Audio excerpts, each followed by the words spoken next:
शुभम आणि हा इथेच राहतो. तर शुभम, तुला कसं वाटतं इथे इथे राहायला आवडतं तुला? तुझं गाव कुठलं आहे? माझं गाव नांदेड आहे, प्रॉपर नांदेड. हां. आणि इथं राहायला मला चांगलं वाटतं आणि इथलं वातावरण पण प्रसन्न आणि सुंदर आहे. सुंदर आहे. आणि शाळा कशी आहे इथे? शाळा पण एकदम मस्त आणि कडक आहे. ओके, शिक्षक कडक आहेत सर्व. पण तुला आवडतं म्हणजे ह्या वातावरणात राहायला? हो. ओके. आणि ही सिद्धी आहे, ही माझ्या दादाची मुलगी आहे. ही 6th स्टँडर्डला आहे आणि शुभमच्या शाळेत आहे.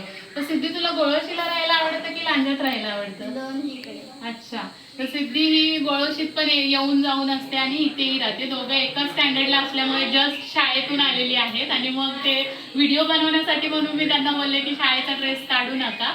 हे घर जे आहे हे 2005 साली जागा घेतलेली आहे ही, आणि 2007 साली हे घर बांधून पूर्ण झालेलं आहे. त्याच्यानंतर मग थोड्या थोड्या डेव्हलपमेंट करून त्यांनी हे घर असं प्रॉपर असं